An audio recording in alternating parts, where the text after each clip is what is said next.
A talk show that cuts to the truth no matter how painful it might be, and no BS. It's time for Citizen Smith.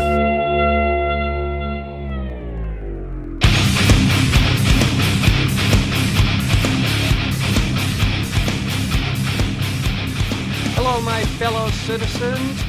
Citizen Smith here for your pleasure and entertainment and information. A talk show that focuses on the truth. Cutting to the truth no matter how painful it is. I'm a progressive leading talk show host, I will tell you that. Certainly not conservative, but the bottom line to what I'm trying to find out is the truth and sharing that with you. Over 25 years of experience as a journalist, and I've been a talk show host in some medium-sized markets, done very well, but sometimes people don't like a progressive voice. Thus, I am here on my podcast, which I hope to also have as a talk show, taking phone calls from callers here at TalkCast PDX, which is a new platform for talk shows, podcasts, serving Portland, Oregon, and the state. I'm covering national issues, local issues as well. That's the focus of our platform. We'll also be streaming across other platforms our shows. And we welcome all listeners and we welcome all hosts. So if you want to be a host, please contact us. In the meantime, we try to do some revolutionary talk. We are not restrained by corporations and their positions. We do not have consultants telling us how to do a talk show. We offer a host independence, and I am independent in my voice, my positions on issues, and how I freely want to express myself. So thank you for joining me, my fellow citizens. Let's get on with the show. This is the day before the general election, so of course that's the big issue of the day. Portland also has the election for the mayor, which is anybody's game right now. We'll talk about that as well. But first, I want to talk about Biden and Trump. Now, I've got the Wall Street Journal. The Wall Street Journal is a paper that I get daily. It's the only one I subscribe to that's actually in print and delivered to my driveway every day, and I just love it. If you get one newspaper and you subscribe to one national newspaper, get the Wall Street Journal. I also get the New York Times. Together, I've got the world and the nation covered for news. So often I will be citing both as sources. And of course, I read locally the Willamette paper and the Oregonian, all the good stuff that we have. And Google does a pretty good job of providing some local news too. But for print, it's the Wall Street Journal I go to. And I get the New York Times digitally. And today in the Wall Street Journal, a Wall Street Journal NBC News poll, interesting numbers heading into the general election, which is, let's face it, the most dramatic historical election in my lifetime. I'm over 50 years of age, I'll tell you that right now. This election is the most fascinating I've ever witnessed. Contentious, dramatic. We've got a president already, Mr. Trump, who's threatening. He's already got his lawyers lined up to take the election to the Supreme Court if he has to. Remember Bush Gore? We know how that turned out. You can bet your life this election will be appealed. It will be taken to the court. But first, let's look at the numbers. The latest Wall Street Journal NBC News poll. They found former Vice President Joe Biden leads Mr. Trump 52% to 42% in the polls. Final reading of voter opinion before the election day. Mr. Biden's 11-point advantage in mid-October has essentially been unchanged. However, the survey finds the race tightening when the landscape is narrowed to a set of 12 battleground states. Mr. Biden holds a 6-point lead across those states, 51% to 45% compared with a 10-point lead last month. Some 41% of voters named the economy as the most important issue, while 38% cited the coronavirus, a 3-point gap that narrowed from 8 points last month. And in a sign of substantial concern about the virus, 55% said the worst of the pandemic was yet to come. I think we all believe that, right? I mean, we have the surge coming right now. And when you have states like South Dakota and North Dakota, or South Dakota especially, not advocating for masks or not saying it's essential, the governor, it's disconcerting. But let's focus on the election right now. The coronavirus I will be talking about. So one of Mr. Trump's strongest advantages is that 55% of voters approve of his handling of the economy, 14 points more than who disapprove. One of his top challenges is that 57% disapprove of his management of the pandemic, 17 points more than who approve. The president trails Mr. Biden by 20 percentage points among women in this survey, 57% to 37%, while leading among men by 1 point, 48% to 47%. The election outcome matched those results. The 2020 campaign would show one of the largest gender gaps on record, as it's written by Mr. Aaron Zitner in the Wall Street Journal here that I'm quoting. Among seniors, now this is interesting. I don't often think like seniors have much of an impact on the election, but in this one, they could. A national survey shows that Mr. Trump trails by 23 points among seniors, 58% to 35%, a substantial reversal from his winning margin among those voters in 2016. So the seniors are a closely watched group in this election. And in the 12-state battlegrounds, Mr. Trump leads by 21 points among white men, compared with a 12-point lead among that group nationally. And among seniors, Mr. Trump trails Mr. Biden by 11 points in the battleground states, compared with the 23-point deficit nationally. What's that tell us? This election's very tight. A lot of the Republicans say they're going to turn out on Election Day. So the battleground states, as it always is, they're the ones that are going to decide the election long before, after all the other states have voted. And in this case, I gotta lean towards Trump. I didn't think he had a chance to win the election. I thought, it was a done deal, but it's starting to change. And as was reported in the New York Times today, the president is threatening already to mount a legal challenge, especially in Pennsylvania, where a lot of people are saying that that state could be really the pivotal point in who wins or loses. All the battleground states will.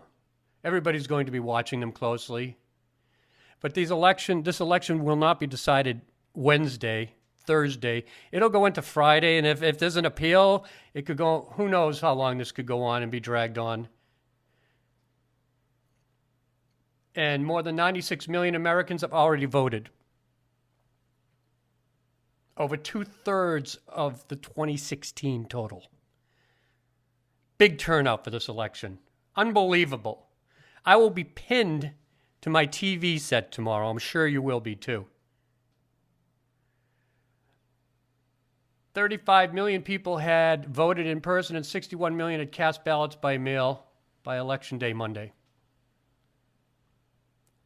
Some states are still holding early voting. Who do you think is going to win? If I'm going to take a chance at predicting this very close race now, I will say Mr. Biden. Only because I think in the battleground states, enough people have had enough of the contention of this presidency. But that's not a certainty. The more I read the numbers and the more I deliberate, the less certain I am of the outcome. And that's why it makes this so dramatic, so interesting. Do you think President Trump really mishandled the pandemic? I know he could have done better, but how much could he have done at the initial stages? Everybody was ignorant to this thing. I don't want to hear Mr. Biden saying how he would have handled it better, and that nobody was aware of the level of severity of this virus. I was in China in February. I was finishing up a teaching job before I decided to come back because of the pandemic. I arrived at the end of February. Nobody was wearing masks. Everybody was hanging out at bars. But I myself knew that the pandemic was severe enough that people should have been wearing masks. And that took over a month later for people to come around to that. Can you blame the president at that point? I don't know. I just think it's a little much to ask for. I think thereafter, he left it up to the states. And it's the states to blame for how the pandemic wasn't handled properly. They have responsibility too. They had just as much knowledge as everybody else in leadership at the time. So blaming Trump for how the pandemic went, I know he did some things that he didn't, not wearing a mask and sending the wrong message. That's where he was an idiot. However, I think overall, I just think the whole world wasn't ready for this, as we've seen. And you can't just blame him for that. I heard Obama the other day saying that this president had the worst job loss of any president. Well, of course he has the worst job loss now. I mean, when you have lockdowns in cities and the shutdown of the government and states, of course you're going to have massive job losses. That's just not a fair statement. The economy was stronger than ever before this pandemic. We all know that. And that's why people say the economy is always number one on their list of why they want to vote for the president. How was the economy? It was great. I love the president. I'm going to vote for him.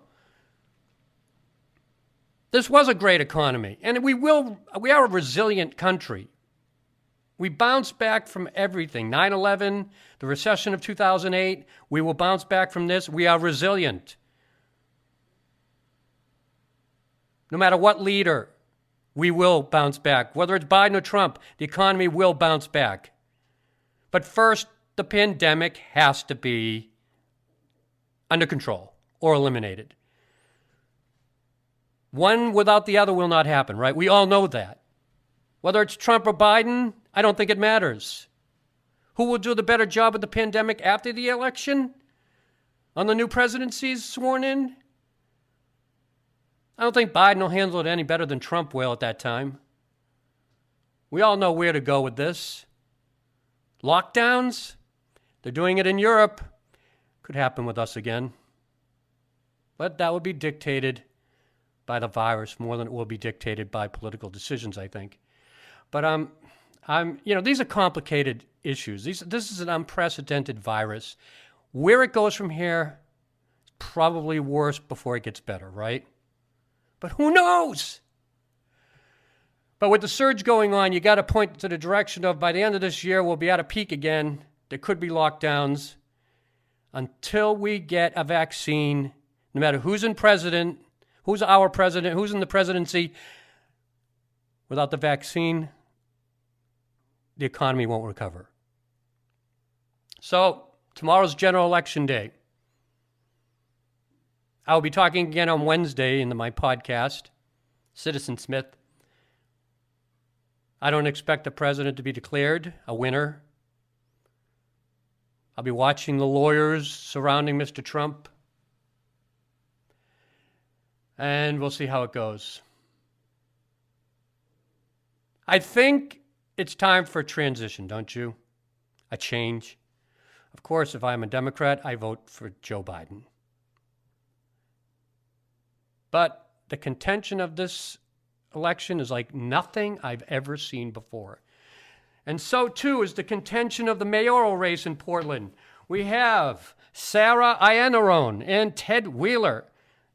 Ted Wheeler, he really I didn't like the way he responded to how the anarchy of the city was going, the violence, the protests that were out of control, the riots.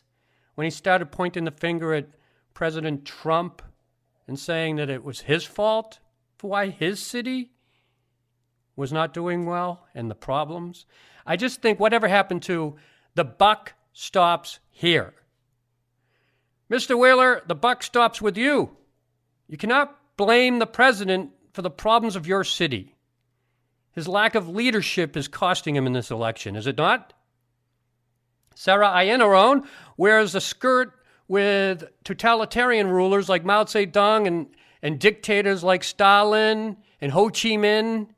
She wears a skirt like that when she's running for the office of mayor of the city? Is that an artistic statement? I think not. It seems to me she made a statement about her political views. They're radical. They're far left.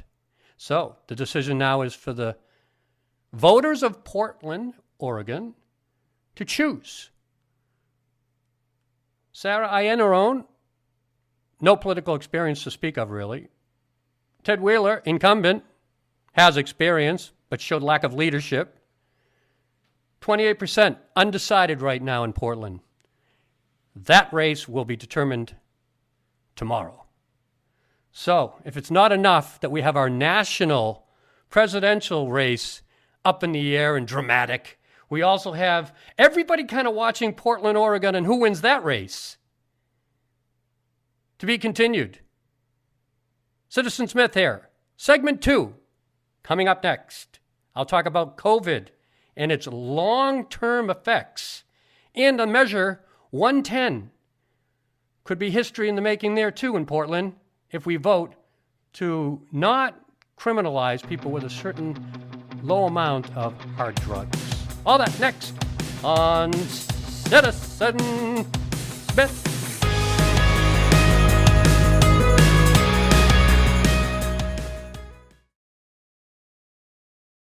TalkCast PDX is a digital platform for local talk shows, live video streaming shows, and podcasts originating from Portland, Oregon. We are committed to a diversity of opinions and quality talk that offers something for everyone. At our brand new state-of-the-art studio, we offer a wide range of services to meet every type of broadcasting need. Yes, we will help you record and edit your podcast or program. We also help you distribute on multiple platforms, and we can also help you transcribe your show for a blog. We offer video services and promotional services, as well as ad revenue packages. Email us today for a special introductory offer. Everything you need to start your own show as soon as possible. We're here to help. Go to TalkCastPDX.com, that's TalkCastPDX.com, and send us a message today. It's time for Citizen Smith.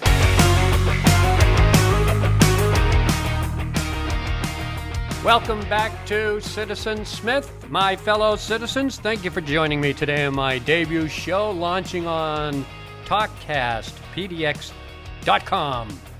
Our platform serving Portland, Oregon, local talk originating from Portland, about Portland, Oregon, and other topics surrounding the country and the world, as I will discuss here on the Citizen Smith Show. Right now we're looking at a Monday, Wednesday, Friday podcast, and then we will hopefully branch off into a talk show format where we actually will take phone calls from our listeners. But one step at a time as we build the audience, develop the shows on TalkCast PDX. We welcome all hosts. If you're interested, check out our website. Right now I'm going to talk on my second segment here about this fascinating measure 110 on the ballot in Oregon. This to me is really history in the making, because if we do this, if it's approved and passes, everybody's going to be watching how it works. This is a measure that will make the possession of small amounts of heroin, like cocaine, LSD, and other hard drugs, to be decriminalized in Oregon under ballot measure 110, which will be decided tomorrow in tomorrow's election. It's an initiative that can drastically change how the state's justice system works, how people are treated and for personal addictions. Instead of facing jail time, they face rehab time. Tax revenue will be used, they say, from retail marijuana sales in the state to treat people that fall under the guidelines of Measure 110 They do this in Portugal, it was reported here in this Associated Press article that I read. In 2000, they decriminalized hard drugs in Portugal. Drug deaths fell while the number of people treated for drug addiction in the country rose 20% from 2001 to 2008. The Oregon Nurses Association is behind this as well. The Oregon chapter of the American College of Physicians and the Oregon Academy of Family Physicians. Quote, punishing people for drug use and addiction is costly and hasn't worked. More drug treatment, not punishment, is a better approach, the groups said in a statement. That's true. I mean, it's taken us an awful long time to get around to believing this. Portugal, the Netherlands, Switzerland all decriminalized possession of small amounts of hard drugs. According to the United Nations, it's reported. Misguided drug laws. There's been a problem in the country for decades, right? Ever since addiction, especially now with addiction so high. So the measure would decriminalize possession of less than 1 gram of heroin or methamphetamine, 2 grams of cocaine, 12 grams of psilocybin mushrooms, or psychedelic mushrooms as we call them, 40 doses of LSD, oxycodone, or methadone, and 1 gram or 5 pills of MDMA. New recovery addiction centers will be launched in the state. From the tax revenues from Oregon's legal and regulated marijuana industry. Why not? I think it's a perfect place to get the money. I support it entirely. The state's voters in 2014 legalized recreational use of marijuana sales, but it passed by fewer than 200,000 votes of the 1.5 million counted. So, Measure 110. I think it's going to pass. I'll roll the dice on that one. And I think it'll be a good thing. If it works, it will set a precedent for the rest of the cities of America. It's time for America to acknowledge the war on drugs finally is being lost and it's over. We can't win it the way it's being fought.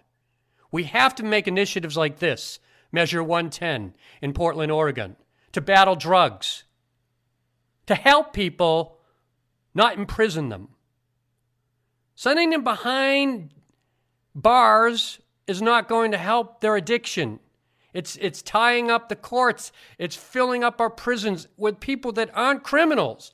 They just have a problem. They're addicted to drugs. Can you ever beat drugs and the addiction? You don't beat it, you just deal with it. How you deal with it is how you get rehabbed. We need centers that deal with this. Oregon, Measure 110, spot on. Excellent job. I couldn't believe it when I read it. I was like, really? So get out there, Measure 110. Vote yes. With that said, let's finish with a talk about COVID. Again, I'm going to refer to the Wall Street Journal because me and my friend who I always talk about politics with, we were discussing this the other day. The long-term effects of COVID. We're just starting to really grasp that once you recover, the long-term effects can go on for months. So in this article in the Wall Street Journal, doctors tackle mystery of COVID long haulers. Fatigue, memory lapses, heart problems affect those who weren't that badly hit initially. This is frightening. I tell you, I do not want to get this virus. This virus is the worst, exotic, weird thing that's ever infected humans. Comes from a bat, so what do you expect? Shouldn't be in a human body. The human body is like, what the hell is going on? Get out of me! And if you don't get out of me, I'm gonna have all sorts of problems. Check out these issues that they've come across, that they know now exist. First of all, estimates about the percentage of COVID-19 patients who experience long-haul symptoms range widely. A recent survey of more than 4,000 COVID-19 patients found that about 10% of those ages 18 to 49 still struggled with symptoms 4 weeks after becoming sick. That's 4.5% of all ages had symptoms for more than 8 weeks, and 2.3% had them for more than 12 weeks, the study found. I should note that the study, it was done by the National Institute of Health. And other viral outbreaks like SARS, MERS, Ebola, H1N1, and the Spanish flu have been associated also with long-term symptoms. So it's no surprise that this virus, right? All these crazy exotic viruses have always had long-term symptoms. What differentiates COVID-19 is the far-reaching nature of its effects. While it starts in the lungs, it often affects many other parts of the body, including the heart, kidneys, and the digestive and nervous systems, doctors say. Quote, I haven't really seen any other illness that affects so many different organ systems in as many different ways as COVID does, end quote, said Zijian Chen, medical director for Mount Sinai Health System Center for Post-COVID Care. He describes colleagues who were energetic but after getting sick had trouble getting through the day. He said he's seen up close how COVID-19 still affects their ability to do the things they love. Doctors are also reporting cases of long COVID patients with gastrointestinal issues. Without getting into detail, the intestines have a high density of what they call ACE2 and type of protein on the surface of cells that causes these symptoms. They had a diagram at the top here, and I was just checking this out. I mean, the lungs, some of the long-term symptoms, persistent shortness of breath, asthma inhalers and breathing exercises are often prescribed to help. It could be related to aberrant nervous system function, lung injury, or a compromised cardiovascular system. Taste and smell. Weeks or months it takes to regain those senses in some people. I mean, that's unbelievable. Digestive system, abdominal pain, diarrhea for weeks and months afterwards. And the nervous system. Memory loss, concentration problems, brain fog, as they call it, cognitive problems among the most symptoms. The cardiovascular system. Some patients have signs of heart muscle inflammation weeks or months after the infection. And then the skeletal system. Mild to severe muscle and joint aches or pain. Persistence with fatigue weeks or months after coming down with COVID-19. Even with mild or moderate courses of illness, the fatigue can be debilitating. I don't know about you.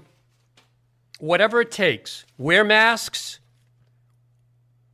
wash your hands, isolate yourself. Until this virus is gone, we are just learning how severe it can really be. We're just understanding the problems it causes. It's deadly. You don't take this lightly. So when in the Dakotas I read that they're just still taking it lightly, and thus they're having a surge like no other state. Weekly new cases per 100,000 people, states rank most to fewest through week ending October 31st. North Dakota is the highest, followed by South Dakota. And then this quote, those who don't want to wear a mask shouldn't be shamed into wearing one, wrote South Dakota Governor Kristi Noem, a Republican, in an opinion piece. Really? Those who don't want to wear a mask shouldn't be shamed into wearing one. Well, what about if you don't wear your mask and my grandmother contracts something from you, or I do, and I die? What about me? Should you be shamed that you killed me? This should be mandatory masks, period. How at this stage in the game, a governor can be talking like that is beyond me. Irresponsible. North Dakota's positivity rate is 11%. The state has averaged 109 new cases per 100,000 people daily over the past 7 days. South Dakota's 46% positivity rate, as reported by Johns Hopkins University, is roughly double the 20% and 24% rates that Texas and Arizona respectively saw over the summer. Oh yeah, you should be ashamed if you don't wear a mask. Not only should you be ashamed, you should be fined.